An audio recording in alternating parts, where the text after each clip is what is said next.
గూడు లేక అద్దె ఇంటిలోకి వెళ్లలేక రాత్రంతా మృతదేహంతోనే అంబులెన్స్లో గడిపిన కుటుంబం. రాజన్న సిరిసిల్ల జిల్లాకి చెందిన సంతోష్ అనే నేత కార్మికుడు అనారోగ్యంతో మృతి చెందారు. సొంత ఇల్లు లేకపోవడంతో అంబులెన్స్లోనే మృతదేహంతో రాత్రంతా ఉన్న భార్య శారద, ముగ్గురు పిల్లలు. సుమారు 50,000 వరకు ఫోన్పే ద్వారా కుటుంబానికి అందించిన మానవతావాదులు. డబుల్ బెడ్రూమ్ ఇల్లు అందించి అన్ని విధాలుగా ప్రభుత్వం తరపున నియోజకవర్గం ఇన్ఛార్జ్ కేకే మహేందర్ రెడ్డి.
ये गानी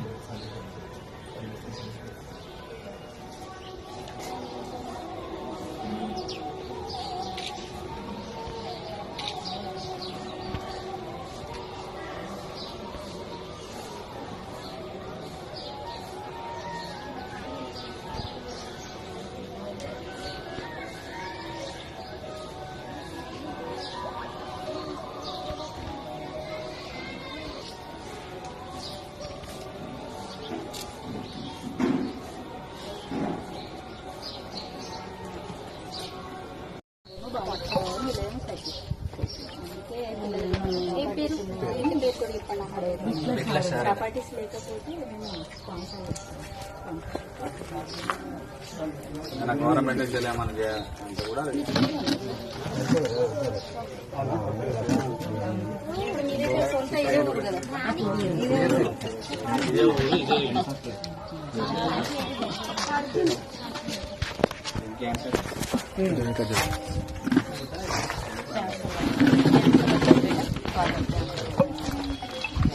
మహారాష్ట్ర వన్ టికెట్ వచ్చి 12,000 అక్కడ వేరు అక్కడ ఉపాధి లేని చేసి అవును ఇక్కడ సిరిసిల్ల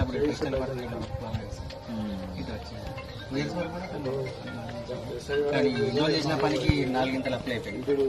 ఈ ప్రాబ్లం కరీంనగర్, హైదరాబాద్ మొత్తం అప్డేట్ నేనే తిరిగిన.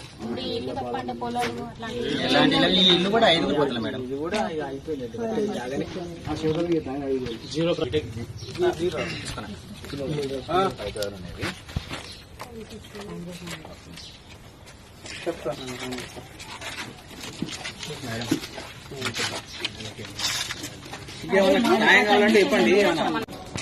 ముస్తాబాద్ ప్రజాప్రతినిధులందరికీ కూడా చేతులు జోడించి నేను వేడుకునేది ఏంటంటే, చనిపోయిన మా పెద్దనాన్న కొడుకు, మా అన్నయ్య, 3 పిల్లలు, 2 అమ్మాయిలు, 1 అబ్బాయి ఉందామంటే నీళ్లు లేని పరిస్థితిలో కిరాయికున్న చోట తను రాత్రి చనిపోవడం జరిగింది. హాస్పిటల్లో అద్దెకున్న చోటికి తీసుకెళ్లే పరిస్థితి లేక ఇక్కడ ఉన్నటువంటి ఇంట్లో తీసుకొద్దామంటే లోపల కూడా వేసే పరిస్థితి లేదు. రాత్రి నుంచి కూడా మేము ఇక్కడ అంబులెన్స్లో పెట్టుకుని రాత్రంతా ఉన్నాము. దయచేసి ప్రజలందరికీ నేను కోరేది ఒకటే, ప్రభుత్వం తరఫున వాళ్ళకి ఏదైనా సహాయం అందించి వాళ్ళకు ఒక నీడను కల్పించాలని చెప్పని నేను మనస్ఫూర్తి కోరుతున్నా. దయచేసి ప్రతినిధులారా, 2 ఆడపిల్లలు ఉన్నారు, 1 అబ్బాయి ఉన్నాడు. చేసుకుంటే గాని గడుపులోకి మెతుకులు పోయిన పరిస్థితి ఉంది. దయచేసి వాళ్ళ పరిస్థితి అర్థం చేసుకోండి.